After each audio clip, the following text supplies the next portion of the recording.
바울은 이방 선교사라고 불렸죠. 그러나 바울의 선교 여행을 보면 꼭 해당을 먼저 찾는 것을 보게 됩니다.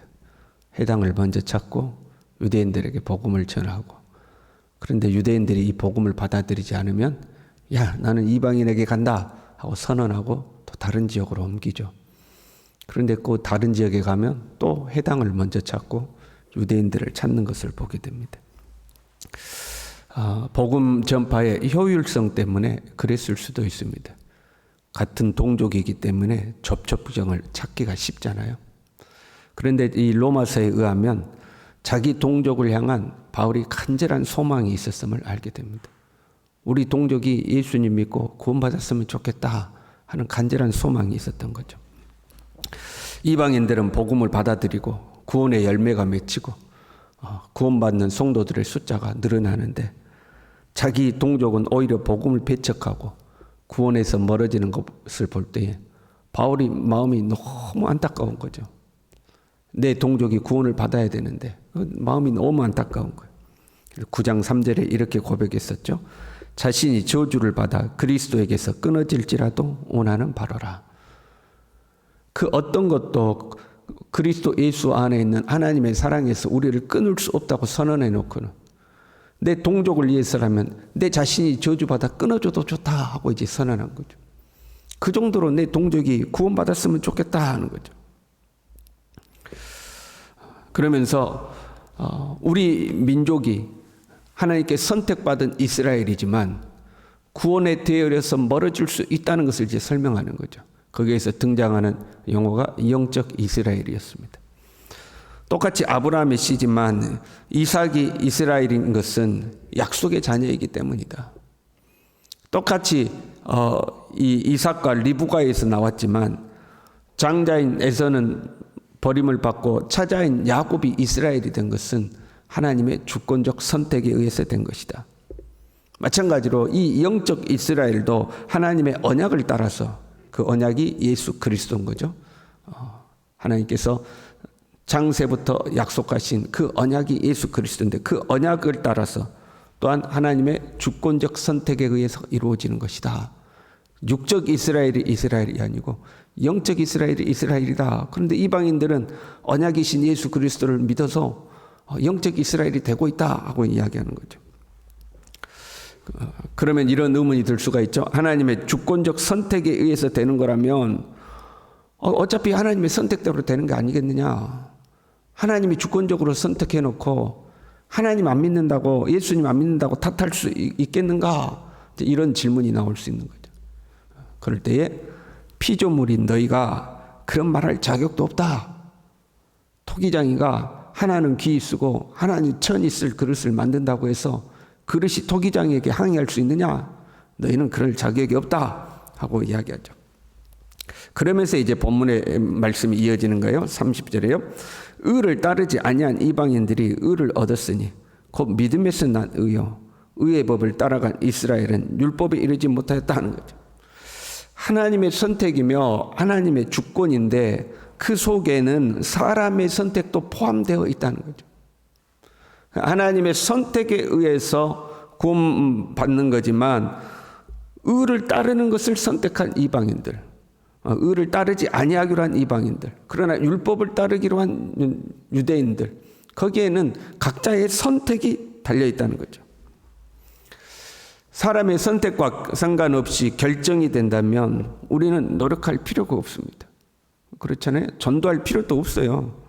어차피 구원받기로 선택된 사람은 우리가 전도 안 해도 어떻게 알아서든 예수 믿게 되는 거고, 구원받기로 선택받지 못한 사람은 우리가 아무리 애를 쓰고 힘을 써도 선택을 못 받았으니까 예수님 안 믿는다 이거죠.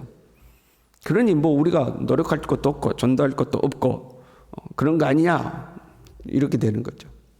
그런데 지금 이 로마서를 통해서 하나님이 말씀하고자 하는 것은 유대인들에게 말씀하고자 하는 거죠.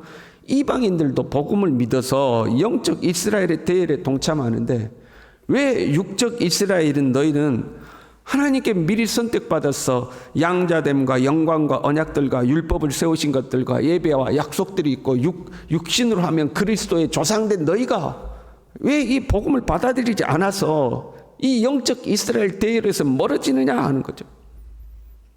10장 1절에요. 형제들아 내 마음에 원하는 바와 하나님께 구하는 바는 이스라엘을 이함이니 곧 그들로 구원을 받게 함이라. 너희도 복을 믿고 구원 받으라 하는 거예요.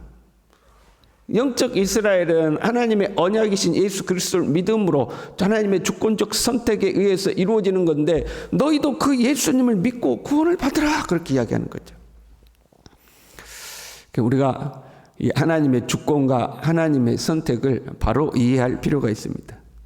운명론적으로 하나님이 모든 것을 다 결정하시고 우리는 그 하나님의 결정을 거스릴 수가 없으니까 어찌됐든 아무튼 하나님의 결정대로 된다. 그거 아니에요.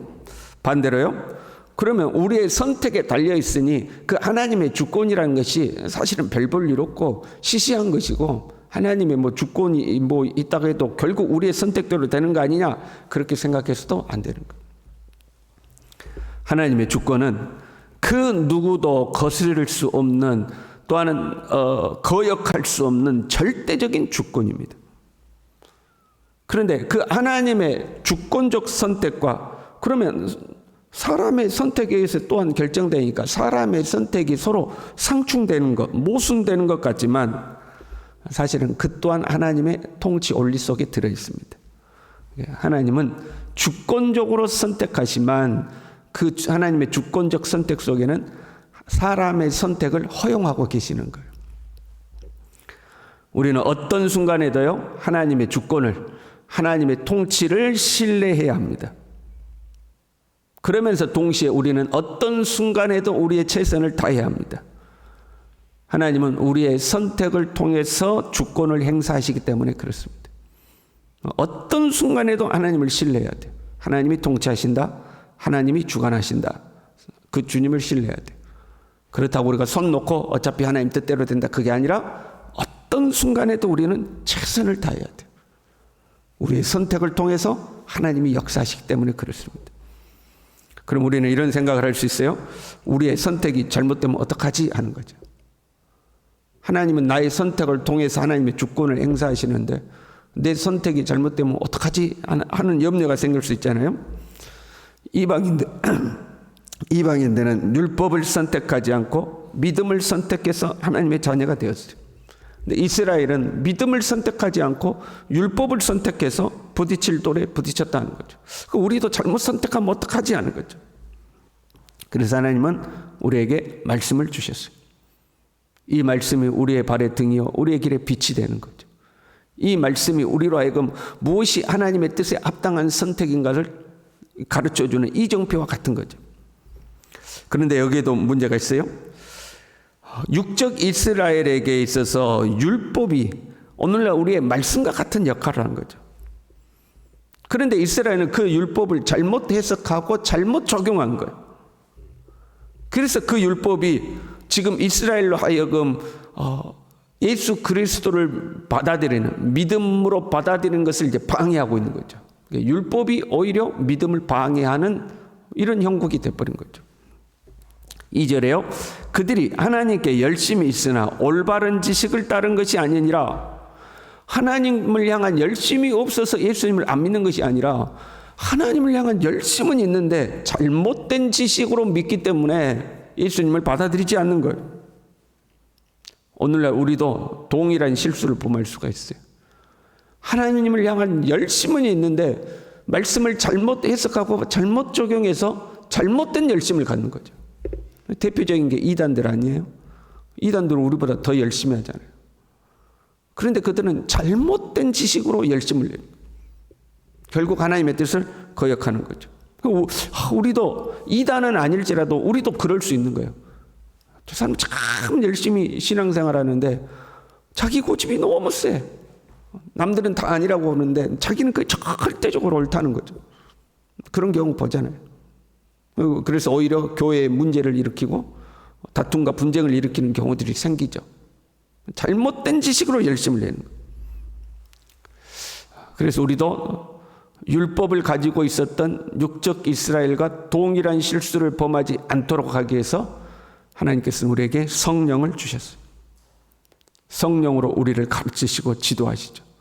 성령께서 빛을 비춰서 하나님의 말씀을 밝히 깨닫도록 성령께서 우리를 인도하시죠. 그런데 여기에도 또 문제는 존재해요.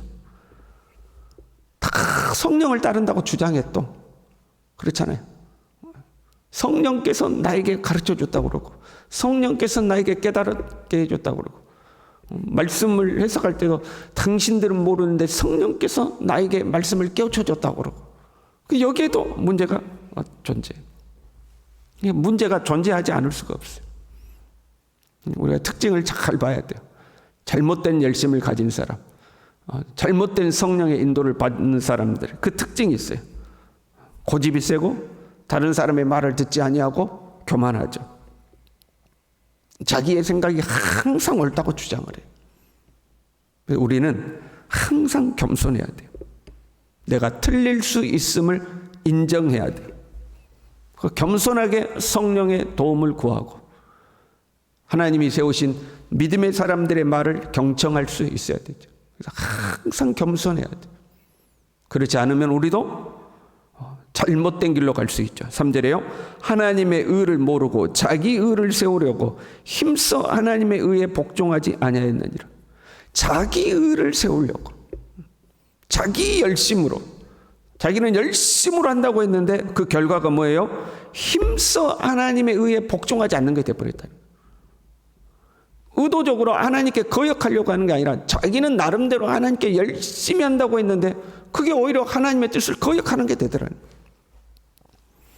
내 고집인지 주님의 말씀을 따르는 것인지 하나님의 의에 복종하는 것인지 내 의를 세우려는 것인지 우리는 겸손하게 우리 자신을 돌아봐야 돼요. 항상 겸손해야 돼요. 우리는 오늘도 하나님의 통치 안에 있는 줄로 믿습니다. 하나님은 그 통치 안에서 우리에게 선택의 자유를 주셨어요. 오늘도 주님의 말씀을 따라 하나님이 기뻐하시는 선택을 하며 살아가야 할 줄로 믿습니다. 그러기 위해서는 겸손해야 돼요. 내 열심히 하나님의 뜻을 역행하지 않도록 겸손하게 성령의 도움을 구하고 성령의 인도를 구하면서 한 걸음 한 걸음 조심스럽게 주님의 뒤를 따라가는 저와 여러분 될 수 있기를 바랍니다. 기도하겠습니다. 하나님 아버지, 하나님이 하시는 일을 우리가 다 알지 모를 때가 있습니다. 그래서 항상 겸손하게 해 주시옵소서. 항상 겸손하게 주님의 말씀을 살피고 성령의 인도를 구하고 나의 선택이 하나님의 뜻을 거스르지 않도록 겸손하게 주님의 뜻을 묻고 구하고 순종하여 나아가는 하나님의 사람들이 다 될 수 있도록 우리 모두를 붙들어 주시옵소서. 예수님의 이름으로 기도 올리옵나이다. 아멘.